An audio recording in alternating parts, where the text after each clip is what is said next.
It was the 1990s. The Clintons were in the White House. The internet was in its infancy, and boy bands were everywhere. But in the world of automotive, the scientists at Valvoline began to notice something. Cars were staying on the road longer than ever before. And that's why they set out to create the world's first high-mileage motor oil. For cars with over 75,000 miles, life has just begun.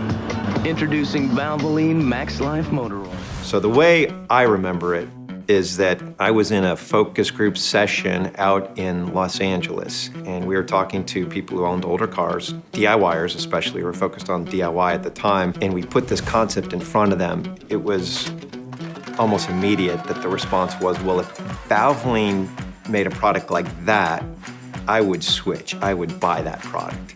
I called Fran directly from the focus groups. I just said, Fran, you better get going, because I think we're onto something big. The consumer insight that set MaxLife in motion was that people were keeping their vehicles longer. At that time, people kept their vehicles to a little less than 10 years on average. In fact, today it's even longer. I remember it as winter months, like say January of 1999, because I was driving a car that was burning oil at the time. Both Sam and I had high mileage vehicles. In fact, I still like to tease him about the original vehicle, which didn't even have air conditioning. We went out to lunch, and I learned that the hard way. And the paint was coming off the back a little bit. But my main concern was, because I love the car, it worked great, is that it was burning oil. So I said, well, what about burning oil? Is that something you can address, Fran? And what most people don't realize, they're losing that acceleration, that power, that better fuel economy that they had when their vehicle was newer. That's what happens when you get deposits and ring wear. And of course, if you get seal leaks, you see it on your driveway. And what was interesting is that there weren't any products that really were addressing some of those issues very well. The rings have to move freely, and they have to be able to seal a thin oil film between the cylinder wall and the ring. And that's what allows the piston to create that pressurization of combustion. So deposits were very important to remove, and that's when we developed MaxLife.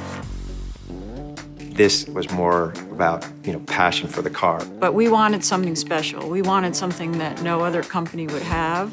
We were creating a brand new category, a brand new segment. We not only had to run the routine testing, we had to run special testing to prove our claims. And that was our commitment. We wanted the product, like people would notice a difference if they were having some of these issues with oil consumption or loss of horsepower. Consumers were responding to this product right from the beginning. We started on a good path, 20 years ago. And, it's all about leveraging the big V and the great Valvoline heritage that we have, with this idea of this new type of product coming from Valvoline. We really benefited from the fact that Valvoline had always maintained a hands-on engine laboratory. They were able to see problems that even the industry's not talking about. You really can't underestimate the importance of that innovation, and not just in what it did for us back in the early 2000s, but what it means to us today. Yeah, so that old Integra, which was burning oil at a rate of probably a quart every month or two, with MaxLife I only had to add a quart maybe a couple times a year. So years later, when I finally upgraded, got a new car, but I guess it's coming up on 17 years old. But it does have air conditioning, he assures me.